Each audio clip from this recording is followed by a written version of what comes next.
কতিপয় অস্ত্রধারী প্রকাশ্যে এবং অস্ত্রসহ নানাভাবে আন্দোলনকারীদের উপরে হামলা চালিয়েছে। বিশেষ করে ধানমন্ডি এলাকায় অনেক হামলার ঘটনা ঘটেছে আমরা জানি।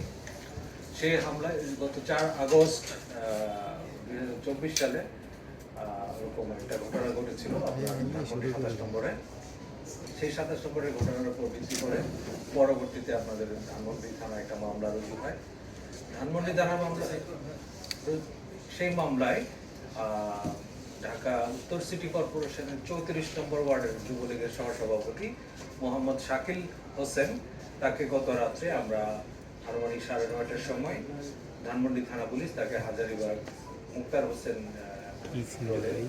মধুবাজার এলাকার মুক্তার হোসেন রোডের পাশে থেকে তাকে গ্রেফতার করা হয় এবং তাকে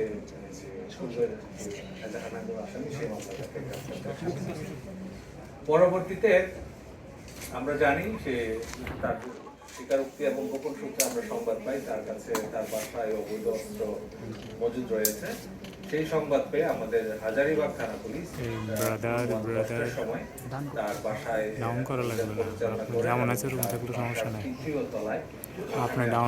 কবুতরের খাঁচার নিচে বিশেষ কায়দায় সংরক্ষিত অবস্থায় একটি রিভলভার, একটি পিস্তল এবং 2টি গুলির খোসা উদ্ধার করা হয় এবং সাথে আরো কিছু দেশীয় ধারালো ছুরি, চাপাতি এবং রামদা উদ্ধার করা হয়।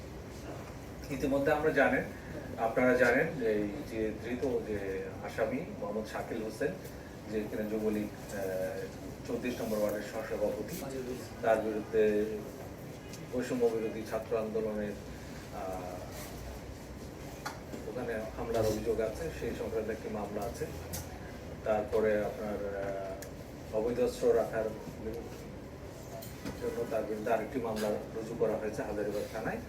আমরা আরও জানতে পেরেছি তার বিরুদ্ধে ইতিপূর্বে আরেকটা হত্যা মামলা রয়েছে। তো আমরা তার বিরুদ্ধে আইনগত প্রক্রিয়া যে ব্যবস্থা আছে সেটা আমরা প্রক্রিয়াধীন রয়েছে এবং তাকে আজকে আমরা আদালতে হাজির করব। এটা ছিল আমাদের আজকে যে অ্যাচিভমেন্ট, সেই সংক্রান্ত বিষয়। ধন্যবাদ সবাই।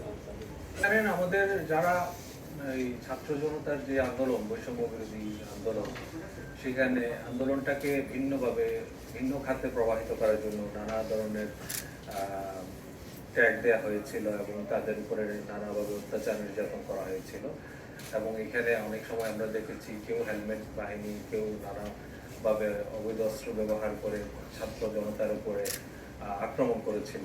তো সেও এরকম সক্রিয় একজন কর্মী ছিল যে কিনা ছাত্র জনতার উপর হামলা করেছিল। অবগত আছেন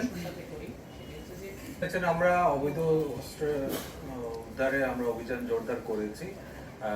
এই যে 2টো অস্ত্র উদ্ধার হলো, এটা সেই অভিযান জোরদারের একটা সাফল্য এবং আমাদের এই অভিযান চলমান আছে এবং যারা যারা এইসব কাজের সাথে সংশ্লিষ্ট ছিল এজাহারে যাদের নাম আসবে, এজাহারে আমরা যখন মামলা তদন্ত করব, তদন্তের প্রক্রিয়ায় যদি কারো সক্রিয়তা পাওয়া যায়, যাচাই বাছাই করে, তবে আমরা সেই আশাগুলো গ্রেফতার করছি।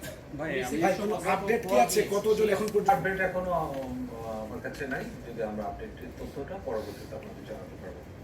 গ্যাং ছিল সেখানে কি আপনাদের কোনো অবদান আছে যে অস্ত্র উদ্ধারের কোনো কিছু করতে পারবে? অবশ্যই আমরা সারা দেশেই আমরা ঢাকা মেট্রোপলিটন পুলিশ আমাদের যে অধিক্ষেত্র রয়েছে সেই অধিক্ষেত্রের মধ্যে আমাদের জোরদার অভিযান চলছে এবং আপনারা ইতিমধ্যে দেখেছেন, অবগত আছেন যে এই অভিযানের ফলশ্রুতিতে কিন্তু আমরা প্রতিনিয়ত অবৈধ অস্ত্র উদ্ধারে সাফল্য পাচ্ছি।